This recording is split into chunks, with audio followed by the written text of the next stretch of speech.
Picture this. You're sitting in a meeting room, or maybe you're staring at a grid of slightly lagging faces on a high-stakes video call. Oh, we all know that feeling. Right. And you know exactly what you want to say. You have the entire strategy perfectly mapped out in your head. Down to the last detail. Exactly. And if you were doing this in your native language, you would sound incredibly sharp. You'd be persuasive, completely in control of the room. But you have to do it in English. And suddenly, under the pressure of that specific moment, you just can't find the right words to sound both professional and polite. You just freeze up. Yeah, it's a very specific kind of professional paralysis. And honestly, it's entirely universal. It really is. I mean, maybe you use a phrase that translates directly from your native language, but it lands just a little too bluntly in English. Or perhaps you just start rambling because the silence feels deafening. Oh, the worst. You can practically feel the energy in the room completely shift against you. I mean, it's the absolute difference between smoothly closing a deal and creating an incredibly awkward, tense silence. It happens because the gap between your actual technical competence and your linguistic confidence in that moment, well, it just feels massive. You're essentially trapped behind a language barrier of your own making. Yeah, and the tragic part is, it's not because you don't know English. You clearly do. You're listening to this. Right, you clearly do. It's just because you're relying on general vocabulary when what you actually need are strategic, preloaded phrases that are ready to deploy the second you need them. Because when you're processing complex business logic and reading the room and translating your thoughts all at once, I mean, your brain's cognitive load is maxed out. It's totally maxed out. You literally do not have the mental bandwidth to invent diplomatic phrasing on the fly. Spot on. And that is the exact tension we're unraveling today. For this deep dive, we're stepping into the role of your personal, highly experienced English teachers. Which is going to be a lot of fun. So much fun. Our entire mission today is decoding the specific layer of B2 to C1 level business English that is reserved specifically for meetings and negotiations. We have a massive stack of source material here to go through. We really do. We're pulling from linguistic research, negotiation strategies, cross-cultural communication studies, and it all boils down to 18 critical phrases. 18 tools. And these are the tools that will transform you from a hesitant, translating in your head participant into a fluid, strategic communicator. But before we even touch those phrases, we need to establish a fundamental truth about this material, because I think this trips up a lot of people. Oh, it trips up almost every intermediate to advanced learner I've ever seen. The truth is, effective business English, the kind that actually gets multi-million-dollar deals signed, is absolutely not about sounding complicated. Yes, thank you. It is a complete myth. It's not about deploying a thesaurus or wrapping your ideas in exaggerated corporate jargon just to sound smart. Right. Instead, it is entirely about being clear, respectful, specific, and strategic. Exactly. So let's unpack this right away, because, I mean, I see this happen all the time. Using overly academic language or trying to cram 5 different corporate buzzwords into a single sentence, it's a mistake. A huge mistake. It's like wearing a full tuxedo to a casual weekend coffee catch-up. Oh, that's a perfect analogy. Right. It's incredibly distracting. It makes everyone in the room suddenly very uncomfortable. It creates this weird artificial distance. And quite frankly, it makes it feel like you're trying entirely too hard to prove that you belong at the table. Exactly. Real fluency, like the true hallmark of C1 level mastery, is about connection. It's about connection and clarity. It is never about showing off your vocabulary. That tuxedo analogy captures it so well. And what's fascinating here, if we look at the linguistics of high-level corporate communication, is that the higher up you go, the simpler the language gets. Wait, really? The language gets simpler? Yeah, it becomes much simpler and more precise. I mean, CEOs are not usually speaking in convoluted passive voice. That makes a lot of sense. Because the ultimate goal isn't to impress the person across the table with complex grammar.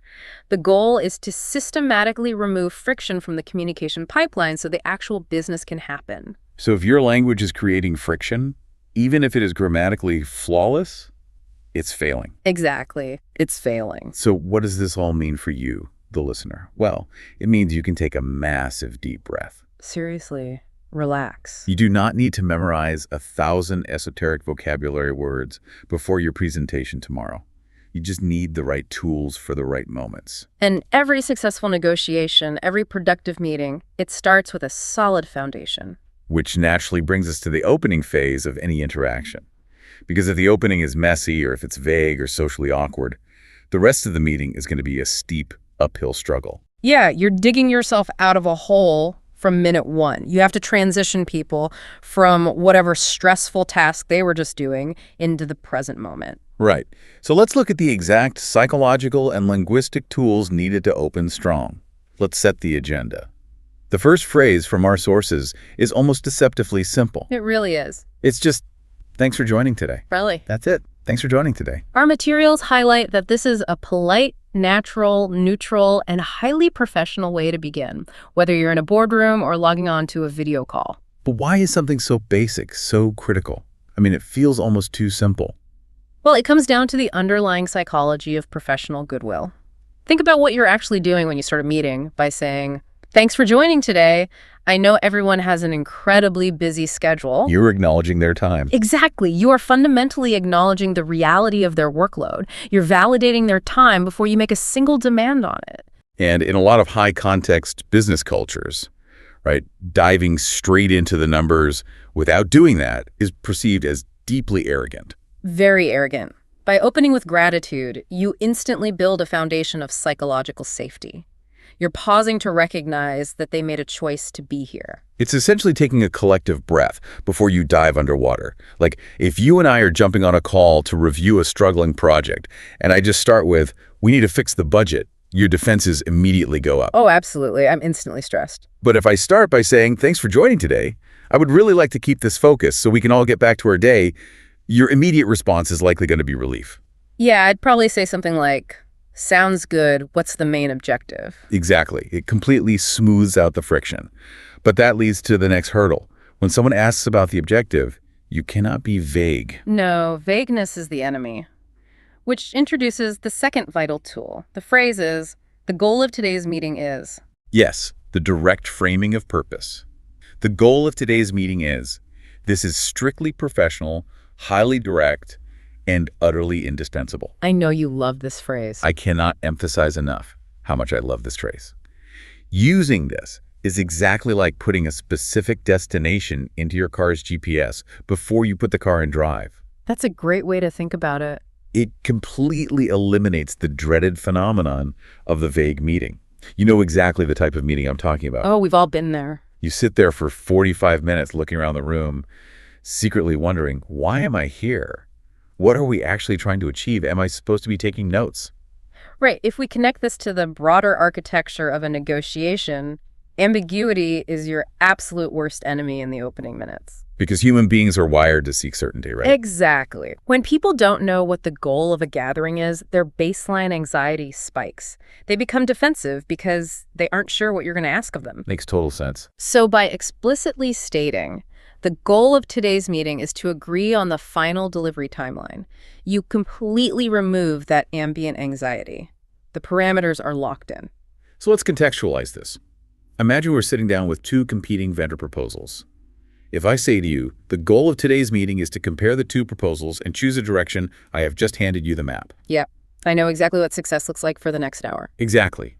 You can immediately relax into the work and reply with something productive, like asking whether we should start by looking at the costs or the timelines. It sets the track, and now the train can run. But, even with a destination, you still need to tell people the exact stations you're going to stop at along the way, which introduces the third phrase in our opening toolkit. Right, which is, let's walk through the agenda. Let's walk through the agenda. This is universally recognized as the most natural professional way to review your planned topics in sequential order. But the linguistic nuance hidden inside this phrase is incredibly important for a B2-C1 learner to grasp. Notice the specific verb choice. Oh yeah, we don't say, let's sprint through the agenda. Exactly. We don't say sprint, or let's attack the agenda, or even let's run through the agenda, which can sound a bit rushed. We say walk through. Here's where the linguistic choices get really interesting to me. Because walk through evokes such a specific feeling. It sounds incredibly calm. And that is precisely the intention. It implies a guided, steady, highly methodical, step-by-step journey. So when you say, let's walk through the agenda, you're subconsciously signaling to the entire room, hey, I'm in control, I have a well-thought-out plan, and we are going to navigate this together without panic. Yes. It is a highly collaborative phrasing that lowers the collective heart rate of the room. It's incredibly stabilizing language. I mean, if I open a tense budget meeting by saying, let's walk through the agenda before we get into the granular details, I'm building a safe, structured environment. You can calmly look at the screen and see that we're going to cover the budget, the staffing shortages, and then the next steps. Nobody is going to get ambushed. But of course, no meeting survives contact with reality perfectly. You can set the GPS, you can clearly outline the walking path, but human communication is messy. Oh, very messy.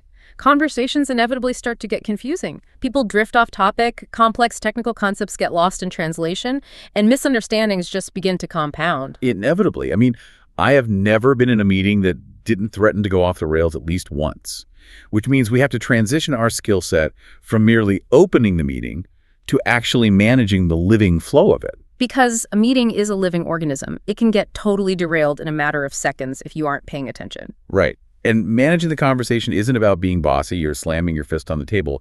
It's about being a careful, diplomatic guide. So let's look at how we handle the moment confusion strikes. This brings us to a phrase that is a lifesaver.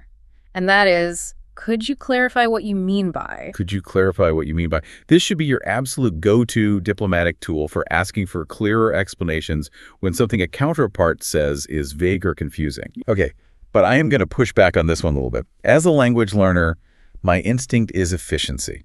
Why do I need to use 8 words when I can just use 4? I hear this question a lot. Right. Isn't it just faster and therefore better to say, I don't understand? Like, if someone is explaining a new software architecture and they're doing a terrible job of it, why not just say, I don't understand your idea? You've hit on something incredibly deep regarding how language impacts the human ego, especially in a corporate environment. If you bluntly state, I don't understand, it often sounds heavily defensive. Or right. worse, depending entirely on your tone and the cultural context, it can sound like an accusation. It can sound like you are blaming the other person for being an incompetent communicator. Wow, yeah, that puts a hard, awkward stop on the momentum of the conversation. Exactly. But when you deploy the phrase, could you clarify what you mean by, you are shifting the dynamic entirely. You're validating that their thought has merit and meaning, but you are respectfully demanding precision. So you're putting the responsibility on them to unpack their idea, but framing it as a polite, collaborative request rather than a criticism of their speaking skills. That is a massive psychological difference. You're essentially asking them to be a better partner in the communication dance rather than stepping on their toes and telling them they're bad at dancing. I love that analogy. So if we're negotiating a contract and you say to me, we need a more flexible timeline, that is incredibly dangerous territory. Extremely dangerous. Because flexible could mean a delay of 2 days, or it could mean you intend to delay the project by 6 months. I can't just nod. I have to pin that down by asking, could you clarify what you mean by flexible? And that leads directly into the next vital tool, which is closely related but serves a slightly different, more protective function. Okay, what is it? The phrase is, just to make sure I understand, this is a careful, collaborative, pre-summarizing phrase. Just to make sure I understand, I use this almost every single day. I consider it the ultimate linguistic safety net. It is absolutely crucial, particularly when the stakes of the meeting are high. Think about a high-pressure negotiation involving complex variables like international shipping logistics or massive budgets. Right. If you misinterpret a statement, assume you know what they mean, and just nod your head, you might accidentally bind your company to terms you never intended to accept. Yes. You absolutely do not want to smile, nod politely to keep the peace, and suddenly realize an hour later that you've just given away a 20% discount because you misheard their subtle phrasing. Exactly. Using, just to make sure I understand, hits the pause button on the entire room. It's like hitting instant replay so both parties can stare at the exact fact sitting on the table. If you tell me we may need more time before signing this, I need to translate that vague corporate speak into a concrete reality. So what do you say? So I'll say, just to make sure I understand, you need to get final legal approval first. Look at the dynamic you just created there. You are doing the vital translation work, but you're doing it collaboratively. You aren't saying, so you're telling me you failed to get legal approval yet. Right, which would immediately put them on the defensive. Instead, you are intentionally placing yourself in the humble position of the learner, trying to make sure your own facts are straight. It preserves interpersonal harmony while ruthlessly demanding clarity on the business terms. That's brilliant. Yeah. But what happens when the clarity is definitely there, but the topic is completely wrong. The off-topic rambler. Yeah. Imagine you're in a highly focused meeting about a critical service contract, and suddenly someone starts giving a 10-minute monologue about the color of the checkout button on the new website. You have to intervene. You have to. And that requires our next phrase. Let's stay focused on. Let's stay focused on. This is your professional, firm, yet polite way to grab the steering wheel and bring a wandering meeting back onto the road. I always think of this phrase like being a highly trained, gentle sheepdog. A sheepdog. I like that. Yeah, you have your flock, all the brilliant people sitting in the meeting, and because they're smart and creative, they naturally love to wander off the main path into a dozen different directions to eat the interesting grass over by the fence. Right, of course. But you have a destination. You have to warmly but firmly run around them and guide them back to the path. You don't bark aggressively. You certainly don't bite them. You just guide them. Let's stay focused on. That is a brilliant analogy because the tone of delivery here is absolutely everything. Our research sources explicitly note that while this phrase is deeply professional, it can easily sound too authoritarian if you aren't careful with your voice. So how do you soften it?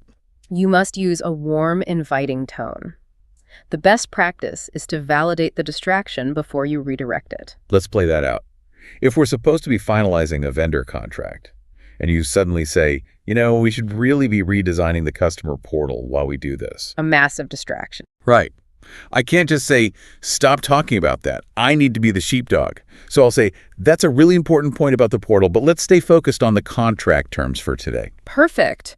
You validated your brilliant idea, put it on a shelf, and gently nudged you back to the contract. I like that. Validated and shelved.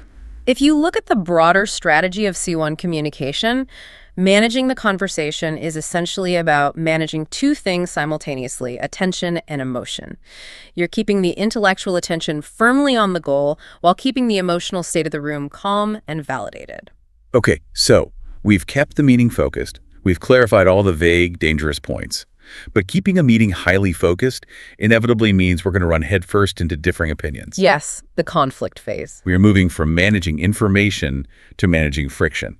And from my experience, this is exactly where intermediate learners, people right in that B2 space, often completely freeze. It's true. They're utterly terrified of sounding rude in English when they need to disagree with a superior or a client. It's a deeply valid fear. The direct translation of disagreement from many high-context languages into English can sound incredibly abrasive to a native English speaker's ear. You cannot just use the translated equivalent of "you are incorrect." You need diplomatic buffers, which transitions us into sharing opinions and disagreeing diplomatically. And the foundation for this entire skill set is the phrase, "from my perspective." From my perspective. To me, this is such a massive, elegant upgrade from just saying, "I think," or "in my opinion." It truly is. The dictionary meaning here is simply a professional way to introduce your thought, but the linguistic register is what actually matters in the room. It is beautifully neutral, highly respectful, and significantly softer and more mature than I think. But why is it softer, though? Let's break down the mechanics of that. Why does perspective work so well? Well, by utilizing the word perspective, you are acknowledging a fundamental, undeniable truth of business. Absolutely no one has the complete, omniscient picture. Oh, that makes sense. You're framing your view as just one specific angle of looking at a highly complex problem. You are implicitly saying to the room, this is what the landscape looks like from exactly where I am standing, but I fully acknowledge you are standing somewhere else and seeing something different. Wow, there's a lot of deep psychology packed into those three words. Right. It instantly lowers the defensive walls of the listener because you aren't arrogant enough to claim absolute universal truth. You're just sharing your specific vantage point. It's the stark difference between slamming your hand on the table and say, this is a terrible deal, versus leaning forward and saying, from my perspective, this deal carries some significant risks. Exactly. If you say to me, from my perspective, we need a much clearer approval process, my ego isn't threatened. Right. You can easily agree and say, I see what you mean. The current process is creating delays. It invites collaboration rather than starting a battle. But what if you flat out disagree with their perspective? What if they're just objectively wrong? Then you need to deploy the classic diplomatic pivot. I see your point. The classic. This is the gold standard for disagreeing after acknowledging their worldview. Okay, here is another pushback from me. I see a huge trap here. Oh, there definitely is a trap. Let's hear it. If I say, I see your point, which sounds incredibly empathetic, and then I immediately followed up the word but. Doesn't that tiny three-letter word just completely erase and invalidate all the nice empathy I just showed? Yes. Doesn't but essentially mean ignore the previous sentence, here comes the real truth? You have identified one of the most dangerous pitfalls in English negotiation. Our sources explicitly warn about the cognitive effect of this word. So it's not just a language thing, it's a brain thing. Neurologically speaking, the word but acts as a hard linguistic pivot point, and it does essentially negate the clause that preceded it in the listener's working memory. It can actually trigger a mild threat response in the brain. So if you overuse it, if every single sentence out of your mouth is, I hear you, but, that's a nice idea, but, you will quickly be perceived as highly resistant. You'll sound combative and purely argumentative. It is a powerful tool that must be used strategically, sparingly, and only when you truly need to draw a sharp contrast. So it's a heavy hammer, not a daily fly swatter. You use it for the big structural disagreements, not the tiny quibbles. Exactly. Let's say a client is pushing us incredibly hard on pricing. They say, we absolutely need the lowest possible price to make this work. I have to draw a line in the sand without insulting them. So what do you say? I say, I see your point, but we also need to protect the quality of the service we deliver to you. I am balancing their intense need for low cost directly against our need to maintain quality. I'm showing them both sides of the scale. Exactly. You validated their pressure, then applied your own. Now, if you want to point out a systemic problem without creating that direct contrasting argument, if you want to avoid the word but entirely, you move to our next phrase. Which is? I have some concerns about. This is an incredibly calm, sophisticated way to introduce a problem, a risk, or a delay. I have some concerns about. I love this one. It is the exact linguistic equivalent of a yellow traffic light at an intersection. I like that, the yellow light. Yeah. You aren't slamming on the emergency brakes and shouting, this timeline is a disaster. Yeah. Or, we are going to fail. That induces panic. Instead, you are just smoothly, gently slowing the decision-making momentum down. You're telling everyone in the car to proceed with extreme caution. And the brilliance of this phrase lies in its internal framing. It is much less confrontational than stating a problem as a hard, objective, external fact. How so? Well, you aren't saying the timeline is flawed. You are framing the problem as an internal emotional state you're concerned. No one can argue with your internal state. It shifts the dynamic from an external accusation to a mutual exploration of your worry. That's a great point. So if a manager asks, are we ready to finally approve this proposal? And I know the engineering team needs 3 more weeks. I won't say no. I'll just flip the traffic light to yellow. I'll say, I have some concerns about the implementation timeline. I didn't say no. I just slowed down the momentum so we can open the hood and inspect the engine. Which serves as a perfect transition, because once you've successfully slowed down the hasty decision, once you've voiced your internal concerns and disagreed diplomatically, you cannot just sit there in silence. No, you can't. A negotiation cannot permanently exist in a state of polite disagreement. If you point out a problem, the burden is on you to eventually pivot to putting actual workable solutions on the table. Exactly. You have to shift gears from playing defense to playing offense. You have to move from conflict to constructive problem solving. And that takes us into the mechanics of making proposals and counteroffers. This is where deals are actually built. And the phrase you need when it is time to put your cards face up on the table is, what we can offer is. This is a highly professional, remarkably direct framing of a formal proposal. The inherent power of this phrase is its sheer, unadulterated clarity. It's very clear. You deploy this specific phrasing when the vague exploration phase is officially over, and you are finally ready to put a concrete, undeniable, measurable option on the table. There is zero fluff here. What we can offer is, it's solid, it's real. If we've been dancing around pricing for an hour, let's finally cut through the noise and say, what we can offer is a lower setup fee if you can commit to a 12-month contract. It demands a real response. You have to look at that offer and say, that could work. Let's look at the revised numbers. But sometimes, you aren't quite ready to make a firm, binding offer. Sometimes you just want to float a trial balloon into the air just to see how the other side reacts before you commit. That requires a softer tool. And that phrase is, Would you be open to? Would you be open to? This is a masterpiece of diplomatic suggestion. It is a collaborative framing technique that floats an idea without forcing the issue or backing anyone into a corner. It really is. But what is the underlying psychology there? Why does would you be open to work so much better than just telling them what you want? Think deeply about the alternative. The alternative is making a declarative demand. We need to extend the deadline. Human beings are neurologically hardwired to resist demands. Because nobody likes being told what to do. Exactly. A demand triggers the preservation of autonomy. People instinctively want to say no just to prove they have the power to do so. But by asking, would you be open to, you are asking a hypothetical question that explicitly grants the other party full agency. You're making them feel like they retain complete control to say yes or no. Yes. Ironically, by giving them the power to reject the idea easily, they become significantly more likely to consider it. You are inviting them to voluntarily step through an open door, rather than trying to forcefully push them through it. That is a brilliant insight into negotiation psychology. It's not a demand, it's a polite invitation to explore an alternate reality. Right. So if we're arguing about a software launch, I won't demand a delay.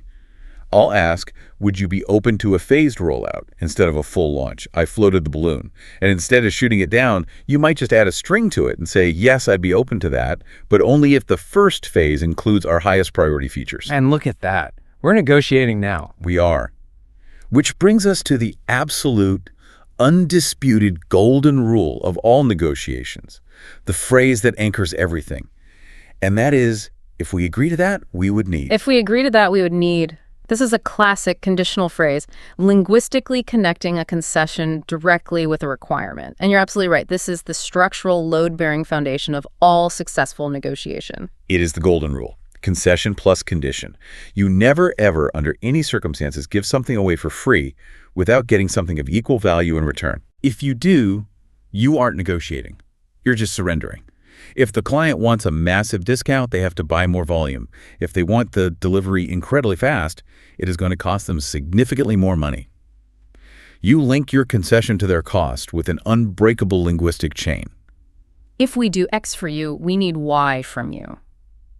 Linguistically, it establishes a firm boundary of respect. It signals to the room that you are highly cooperative, demonstrated by the phrase, if we agree to that. But you are absolutely not a pushover, demonstrated by the boundary we would need. It commands professional respect. It creates a perfectly balanced scale. So if you say to me, could you reduce the monthly fee by 10%? I will look at you and say, if we agree to that, we would need you to sign a longer contract term. I take weight off your side of the financial scale, but I add weight to my side of the security scale. Beautifully put. So now, the concrete proposals and the conditional counteroffers are hovering in the air above the conference table. We've entered the critical phase of negotiating terms and finding the final agreement. We need the nuanced language to gently reject the things we can't do, adjust the things we can, and finally, accept the deal. And rejecting an offer is very often the hardest part for non-native speakers. The anxiety is intense. How do you say no to a powerful client without blowing up a multi-year relationship? You use the phrase, that would be difficult on our side. That would be difficult on our side. I call this the velvet rope of rejections. I absolutely love this phrase. The velvet rope. Yeah. If a blunt one-word no is a solid brick wall that you crash your car into, that would be difficult on our side, is a soft, heavy velvet rope at a museum. It clearly stops you from moving forward, but it doesn't hurt when you bump into it. What is truly fascinating about this phrasing is how much it relies on strategic indirectness. The word difficult does not mean impossible. It just means there are significant obstacles in the way. Right. It leaves space. It deliberately, consciously leaves empty space in the conversation for an alternative solution to be found, rather than slamming the door completely shut. When you say something is difficult, it naturally invites the other person to ask the follow-up question. Well, if that's difficult, what would be possible? Exactly. It keeps the dialogue alive. If a client aggressively asks, can you deliver this entire customized platform by the end of the month? I know the engineers will quit if I say yes. So you don't say yes. But I won't say no either. I'll put up the velvet rope. I'll say, that would be difficult on our side, given the current scope, but we could certainly deliver the first major phase by then. See, the velvet rope stopped their unrealistic demand, but you immediately pointed them toward an open door, the first phase. But what if you aren't rejecting them? What if you were incredibly close to a deal, but just slightly apart on the final numbers? Then you use the phrase, could we meet halfway? Could we meet halfway? This is your professional conversational tool for navigating a compromise. It openly acknowledges the fundamental reality of most business negotiations. Both sides usually start at somewhat extreme aspirational positions, and both sides know they must eventually move toward the center to make a deal viable. It is the classic, ancient, bizarre haggling technique, but dressed up in a crisp corporate suit. Haggling in a suit. I like that. If you tell me you were hoping for a 20% discount and I only wanted to give you 5, we are staring across a gap. I'll extend my hand and say, could we meet halfway at 10%? And I'll throw in priority customer support to bridge the difference. You are explicitly asking them to take a step toward you while simultaneously demonstrating that you are taking a step toward them. And when you finally reach that middle ground, when you finally hit that sweet spot where both sides are happy, you need a way to say yes without sounding overly eager or legally careless. You say, that sounds reasonable. That sounds reasonable. This is an incredibly sophisticated, highly useful phrase. It's emotionally neutral, it is deeply professional, and it clearly shows an openness to the proposed idea. But there's a catch, right? Right. The strategic insight here is what the phrase intentionally doesn't say. It does not say, yes, absolutely, I legally agree to bind my company to this right now. Right. That is the magic of it. It keeps the mood in the room incredibly positive. It signals to everyone that the proposal is acceptable, but it leaves you the crucial, necessary wiggle room to actually confirm the hard, boring, legal details in writing later. You are not signing a binding contract with your mouth. You're just nodding in agreement with the conceptual framework. So if we agree to extend a deadline, I'll say, that sounds reasonable. Let's confirm the new timeline in writing. That sounds reasonable is the verbal handshake. The writing is the actual contract. And that specific transition, moving from verbal agreement to written confirmation, is absolutely crucial. Because let's imagine a scenario. You've had a brilliant meeting. You've used all the right diplomatic phrases. You've found a compromise. Everyone smiles, says goodbye, and closes their laptops. Sounds like a great meeting. If you stop there, the meeting was utterly useless. Oh, completely and totally useless, because you will inevitably suffer from the corporate disease of post-meeting amnesia. It's a real disease. By tomorrow morning, half the people in that room won't remember exactly what was agreed to, and the other half will remember the numbers completely differently based on what benefited them. We must lock the reality in. The English you use in the final 3 minutes of a meeting is arguably the most important, highest leverage English of the entire hour. That brings us to closing the meeting and confirming next steps. The phrase that serves as your anchor here is to summarize what we agreed. To summarize what we agreed. This is a professional, perfectly clear, commanding review of the decisions made. As you noted, its entire psychological purpose is to prevent the danger of two people leaving the exact same meeting with two totally different interpretations of what just became reality. It is the act of pulling all the loose conversational threads together into one tight, undeniable knot. I will look at you and say, to summarize what we agreed, you will send the revised proposal tomorrow, and our team will review it by Friday. You are forcing them to nod their head to the exact same set of facts one last time. Once those facts are locked in stone, you have to assign the forward momentum. That requires the phrase, the next step is. The next step is, this creates immediate, undeniable forward momentum. Think about it. A meeting, by definition, is just people sitting around talking. Talking is not action. Exactly. Action is work. This specific phrase is the alchemy that transforms the theoretical conversation you just had into actual practical work that happens in the real world. It is the bridge between the theoretical space of the meeting room and the reality of the office. I'll say, the next step is for our legal team to review the drafted contract. I am establishing the specific timeline of action. And finally, you have to take personal responsibility for your own part of that action. The final phrase of our theoretical toolkit is, I'll follow up with. I'll follow up with. This is a common, highly professional public promise of action, and I want to emphasize this point heavily. It is one of the most critical relationship-building phrases in all of professional English. Truly. When you say this out loud to a room full of people, and then you actually do it, you build immense compounding trust with your partners or clients. You are continually proving that you are a reliable actor. It is the ultimate professional mic drop. You're looking the client in the eye and saying, I personally own this piece of the puzzle. You say, I'll follow with a summary of these notes and the revised pricing table by 4 p.m. And just like that, you have flawlessly navigated an entire business life cycle. You moved from opening a meeting with goodwill, through managing friction and translating vague ideas, to negotiating complex terms, all the way to a secure, professional, action-oriented close. However, understanding the theory of these phrases is only half the battle. Reading about the psychology of negotiation on paper is very different from having these phrases instinctively, automatically available in your working memory when the pressure is on, the client is staring at you, and your cognitive load is maxed out. Theory desperately needs application. Which is exactly why, as your dedicated English teachers for this deep dive, we're absolutely not going to just let you go without a little high-pressure practice test. Welcome to the B2-C1 Transformation Clinic. I love this part. In this clinic, we're going to examine the stark gap between the blunt, overly simple, often aggressive English that your stressed-out brain instinctively wants to use, and the polished, diplomatic, B2-C1 professional English that you actually should use to preserve the relationship. To make this visceral, we are going to role play. I am going to play the role of the highly stressed, overly blunt, slightly panicked speaker. The fun role. Oh, definitely. I'll give you the exact, raw, unfiltered thought that is screaming in my head during a difficult meeting. And you, as our resident expert, will provide the polished, professional transformation that saves the deal. We are going to seamlessly act out and deeply analyze all 8 core conflict scenarios from our source material. Are you ready for this? I am fully ready. Hit me with the first scenario. Okay, let's say you and I are on a call. It's early in the morning. Someone from another department is rambling endlessly about a project I know nothing about.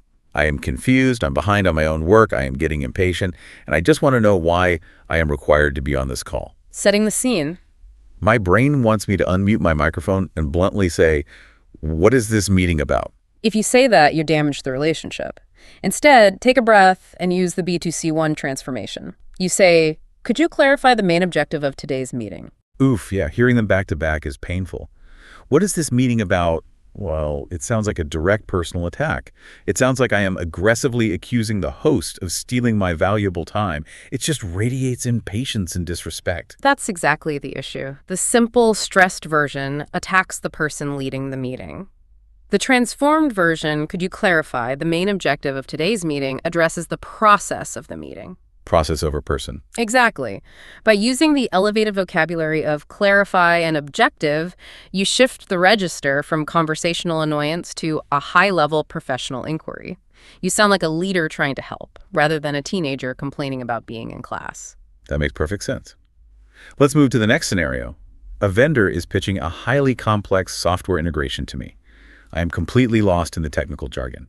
They keep using acronyms I don't know. My brain is tired, and I just want them to speak plainly. My instinct is to frown and say, "I don't understand your idea." You're hitting a dead end with that.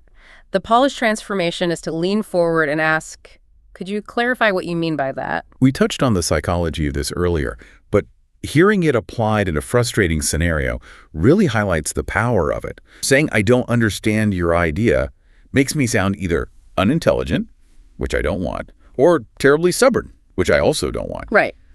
But could you clarify what you mean by that? Magically makes me sound highly analytical, deeply engaged, and intellectually curious. It is the subtle difference between a dead end and a detour. Saying you don't understand is a conversational stop sign. You're shutting down your own comprehension and waiting to be spoon-fed.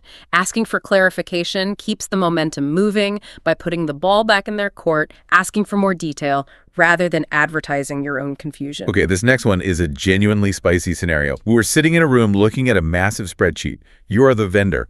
I am looking at your math, and your math is just wildly factually incorrect. You added an extra 0.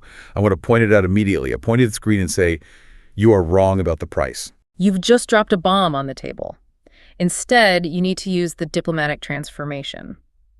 "I see your point, but I have some concerns about the pricing." Oh, the tension leaves the room immediately with that one. Well, Saying "you are wrong" to someone's face in a corporate negotiation is basically a declaration of war. Even if they are mathematically undeniably wrong, the word "wrong" instantly triggers their amygdala. yeah, the fight or flight response. It forces a defensive reaction.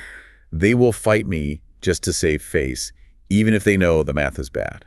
Yes, and saving face is a critical component of international business, especially in Asian and Middle Eastern corporate cultures. The removal of the aggressive, accusatory word wrong is the entire key here. Because it separates the person from the problem. Exactly. Saying, I have some concerns about the pricing allows you to point out the factual error on the spreadsheet without attacking the intelligence, competence, or integrity of the person who built the spreadsheet. You are attacking the math problem on the screen, not the human being sitting across from you. That is a masterclass right there. Okay, next scenario.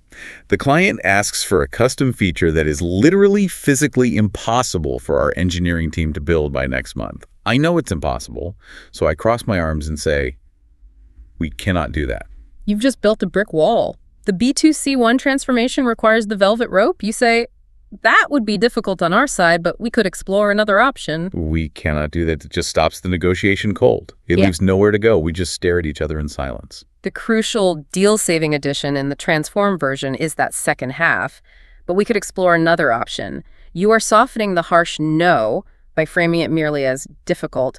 And then this is the most important part. You are immediately offering a bridge to a new workable solution. Always provide an exit route. Exactly. You never, ever want to leave a hard, naked no hanging in the air without providing a follow-up path for the conversation to travel down. I love that.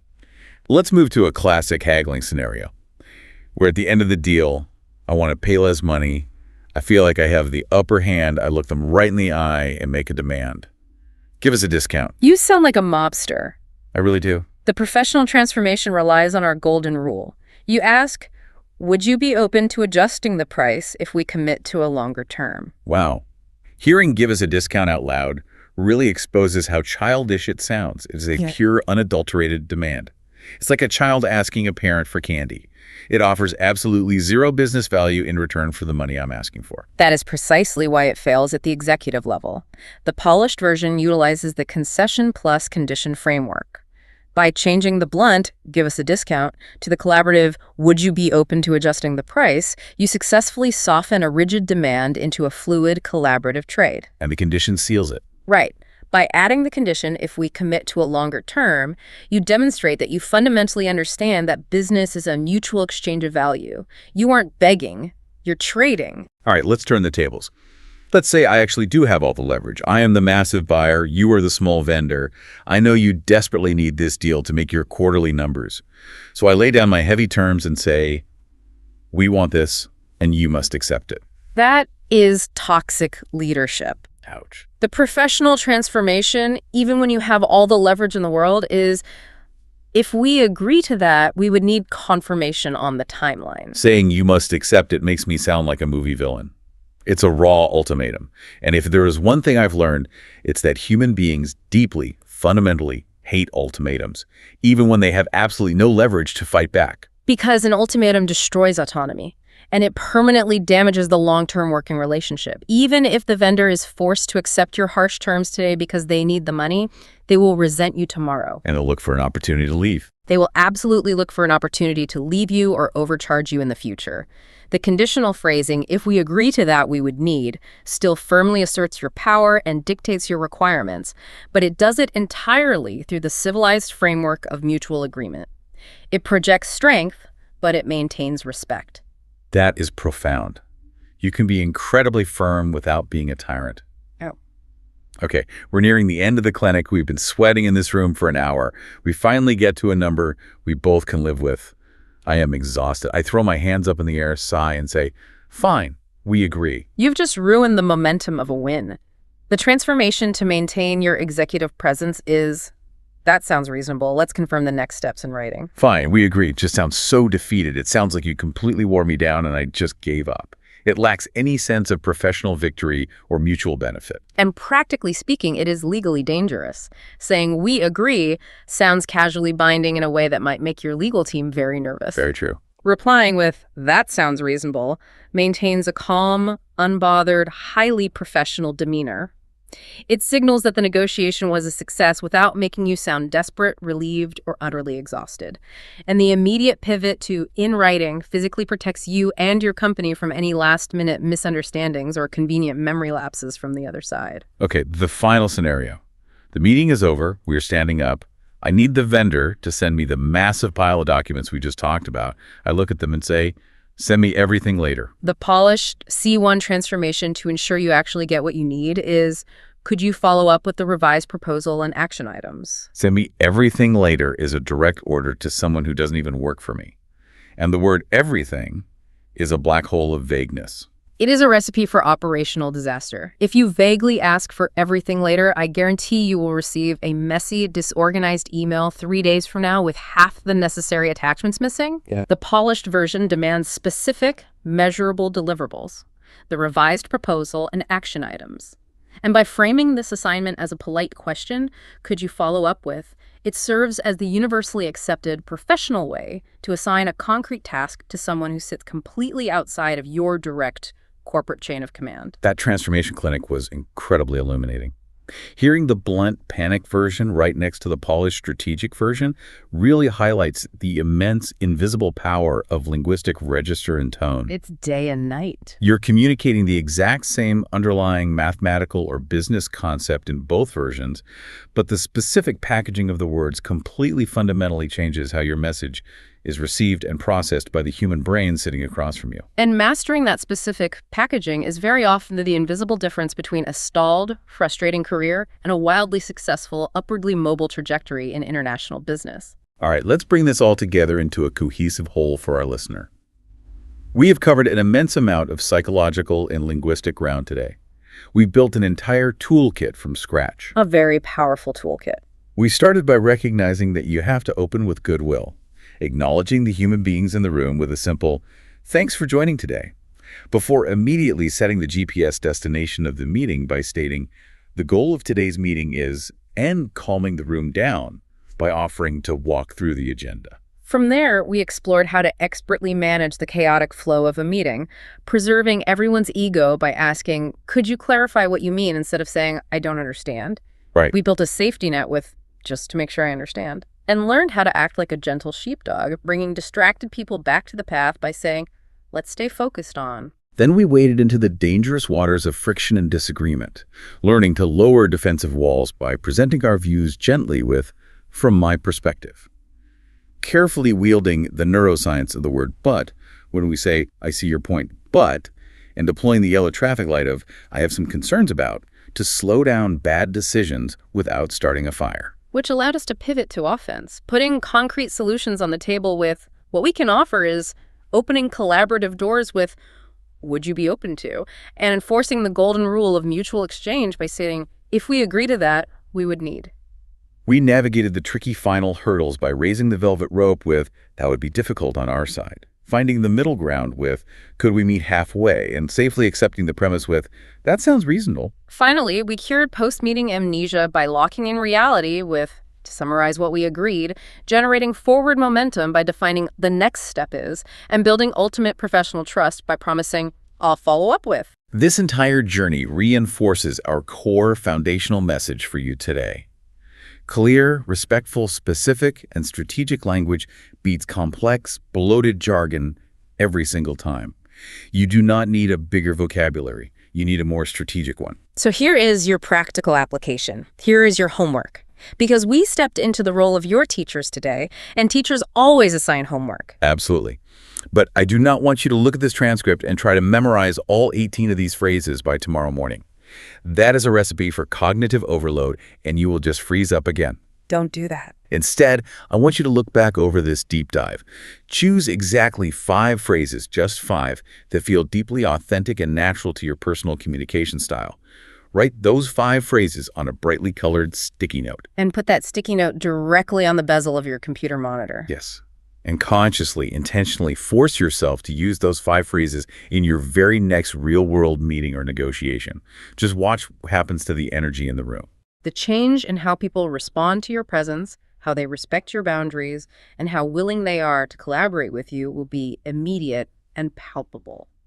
But before we officially let you go, I want to leave you with a deeper, slightly more philosophical question to chew on while you prep for your next big meeting. Throughout this deep dive, we've largely talked about language as a tool, a delivery mechanism. Right. You have a thought in your brain, you pick a diplomatic phrase from your new toolkit, and you use it to communicate that thought to someone else's brain. Yes, that is the standard functional view of linguistics. Language is a simple vehicle for pre-existing ideas.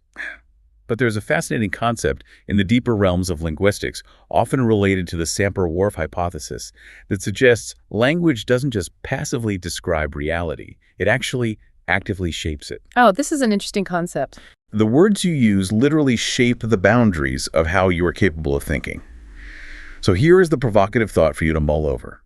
By actively, consciously upgrading your daily vocabulary from aggressive, blunt, defensive words like "you are wrong" or "I demand," to highly diplomatic, empathetic, collaborative phrases like "from my perspective" or "would you be open to," do you actually change the way you internally experience and process business conflict?